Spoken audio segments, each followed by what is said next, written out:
السلام علیکم ورحمۃ اللہ وبرکاتہ۔ دوستو، آج ہم ایک ایسی تسبیح کے بارے میں جانیں گے جس کے کلمات بہت چھوٹے چھوٹے ہیں لیکن اجر الحمدللہ بہت زیادہ ہے۔ پہلے ہم ایک حدیث پڑھ لیتے ہیں، پھر اس کے بارے میں جانیں گے۔ حضور اقدس صلی اللہ علیہ وآلہ وسلم نے ایک مرتبہ ارشاد فرمایا، کیا تم میں سے کوئی ایسا نہیں ہے کہ روزانہ احد پہاڑ کے برابر عمل کر لے؟ صحابہ رضی اللہ عنہم نے عرض کیا، یا رسول اللہ، اس کی کون طاقت رکھتا ہے کہ اتنے بڑے پہاڑ کے برابر عمل کرے؟ حضور اقدس صلی اللہ علیہ وآلہ وسلم نے فرمایا، ہر شخص طاقت رکھتا ہے۔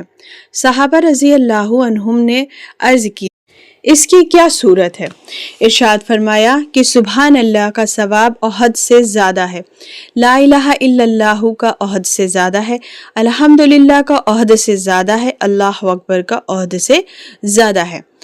یعنی کہ یہ جو 4 کلمات اوپر بتائے گئے ہیں، اس میں سے ہر ایک کلمہ ایسا ہے جس کا ثواب احد پہاڑ سے زیادہ ہے، اور ایک پہاڑ کیا نہ جانے کتنے ایسے پہاڑ ہیں جن سے زیادہ ہے۔ حدیث میں آیا ہے کہ سبحان اللہ الحمدللہ سارے آسمان اور زمینوں کو ثواب سے بھر دیتا ہے۔ ایک حدیث میں آیا ہے کہ سبحان اللہ کا ثواب آدھی ترازو ہے اور الحمدللہ اس کو پورا کر دیتا ہے، اور اللہ اکبر آسمان زمین کے درمیان جو خلا ہے اس کو پورا کرتا ہے۔ ایک حدیث میں رسول اللہ صلی اللہ علیہ وسلم کا ارشاد نقل کیا گیا ہے کہ سبحان اللہ الحمدللہ لا الہ الا اللہ اللہ اکبر مجھے ہر اس چیز سے محبوب ہے جس پر آفتاب نکلے۔ ملا علی رحمۃ اللہ فرماتے ہیں کہ مراد یہ ہے کہ ساری ہی دنیا اللہ کے واسطے خرچ کر دوں تو بھی اس سے زیادہ محبوب نہیں ہے۔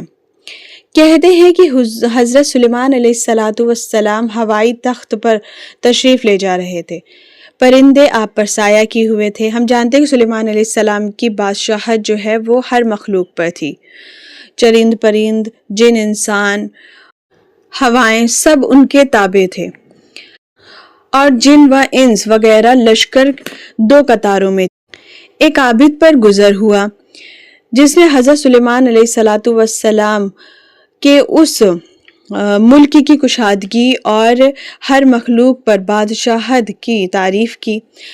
آپ سلیمان علیہ السلام نے ارشاد فرمایا کہ مومن کے اعمال نامے میں ایک تسبیح سلیمان بن داؤد کے سارے ملک سے اچھی ہے کہ یہ ملک فنا ہو جائے گی اور تسبیح جو ہے وہ باقی رہے گی۔ آئیے ایک حدیث اور جان لیتے ہیں۔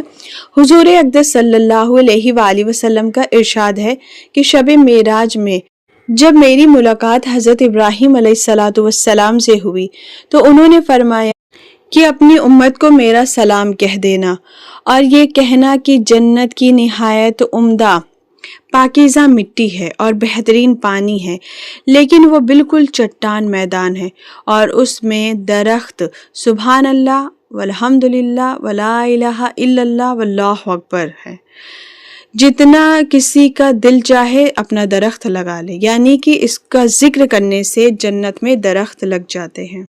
اور اس کے بارے میں ایک اور حدیث ہے۔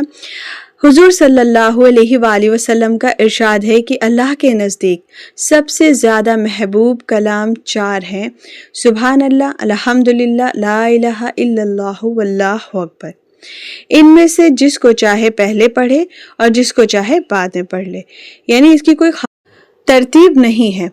ایک حدیث میں ہے کہ یہ کلمے قرآن پاک میں بھی موجود ہیں۔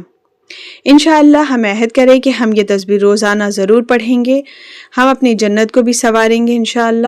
اور کون کون یہ تسبیح اپنے دن کے معاملات میں لانے والا ہے، کمنٹ میں ضرور بتائیں۔